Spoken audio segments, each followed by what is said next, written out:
Hello, Melvin. Thanks for joining us on our Tuesday Business News Report. We now start off with our feature in the show today as we look at projections from the International Monetary Fund with its latest forecast projecting the Nigeria's government would also have a gross debt to gross domestic product ratio of about 42% by the year 2026 from 35.7% this year.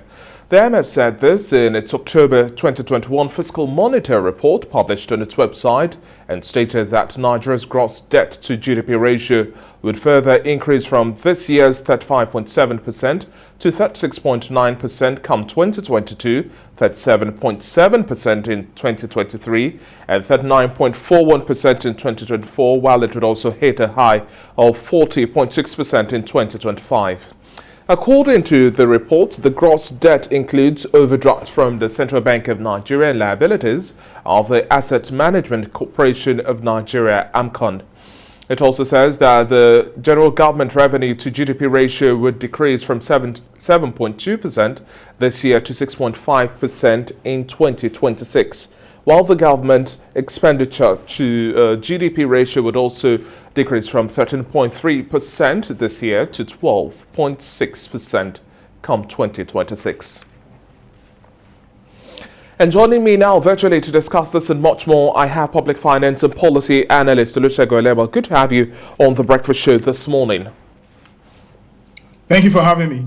Now, let's juxtapose these two reports we are having from the federal government, which insists that it doesn't have a debt crisis, rather it's a revenue generation problem, and this forecast we're also having from the IMF, which is going to peg debt to GDP ratio of 42%. Once it hit 50, that's a very high cry beyond the loud volume from the international community. How do we merge these two data together, the two responses from both bodies, and then make sense of it, especially as we have issues regarding our economic recovery pattern we're charting ahead?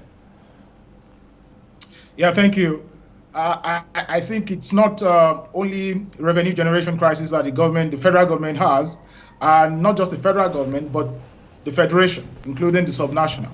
I think it's also about expenditure efficiency, and we have to, keep saying that so that government knows that it's not just about revenue. Yes, you can generate as much as possible, but if you don't plug leakages and you don't cut down on inefficiencies, whatever it is that you generate and spend still doesn't make any impact.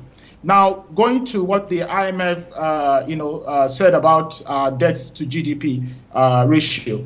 I think the IMF has put this in proper perspective now, and then the fund has also acknowledged that while the GDP of the country continues to grow over the next couple of years, it is certain that debt will also continue to rise, and that should actually worry us.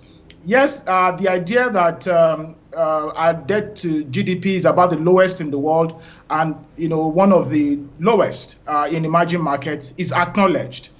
But when you look at what is going to happen in 2026, as the IMF said, for instance, in 2014 was when we experienced about the largest GDP size as a country. The GDP for 2014 was around $546 billion. As at 2020, the GDP had shrunk to $432 billion. Now, in 2026, the GDP size of Nigeria will be around $964 billion. Now, if IMF is saying that 42% of that, will be based on debt, it means that private consumption and non-profit consumption, government spending and capital inflow for investment, 42%, about $404 billion will be debt driven, and that should worry us. Olusegun, if I may button here now, the debt vulnerabilities we have as at now is quite heightened, and then we also have calls from the AFDB president. Additionally, also stating that Nigeria must also tackle the 73% debt service to revenue ratio for the economy to grow. We keep on servicing debt, and then you look at the volume, the pattern we have, even looking at the 2022 budget as well, because this year is largely gone. We don't know what new shocks or curveballs would have for the year 2022. So spending as much as we are right now on debt servicing and recurrent expenditure, it's difficult to maneuver through for any government at this point in time. Do you see any light at the end of the tunnel in terms of reducing the size of our borrowing, going by a local production base, our exporting base, insecurity, and a whole lot more? The economy is still fragile, wouldn't you say? Absolutely. The economy is very fragile. And I think that the president of the AFDB was very magnanimous, really, in saying that 73% debt to revenue. I think in the budget performance that the Honorable Minister of Finance, gave just recently, revenue from January till May in 2021 was about 1.84 trillion. And the projection was about 3.32 trillion as at the projection from the budget. So the performance, you could say, was around 55%. Of that 1.84 trillion, 1.8 trillion was actually used in servicing debt. That is about 98% of the total revenue that was generated between January to May 2021. So if the AFDB president said 73% of debt to revenue, I think he was very magnanimous in that. And then again is that if you use 98% of your revenue to service debt, then where did you get money to pay salaries?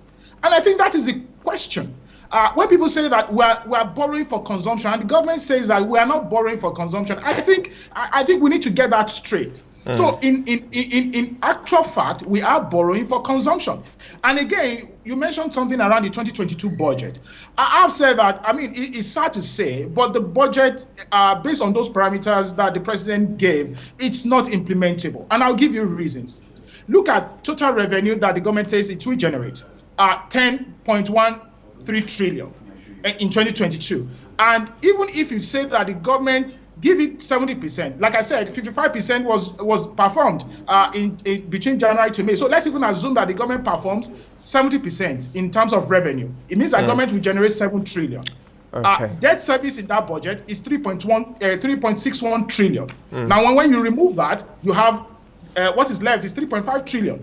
Your recurrent, non-debt recurrent spending in that budget, 2022 budget, is 6.8 trillion. So look at what is left, 3.8 trillion and 6.8 trillion. It means that you are still going to borrow 3.3 trillion to pay salaries in 2022. Well noted there, Olusegun. For the lack of time, we'll just have to leave this conversation here, but the consensus remains there. Federal government's borrowings, the increase in spending is also putting much more pressure on the Naira, and we just keep our fingers crossed to ensure that government puts in policies that will help stabilize the economy much stronger. Thank you once again for your time on The Breakfast Show. It's been a pleasure speaking with you. Thank you for having me.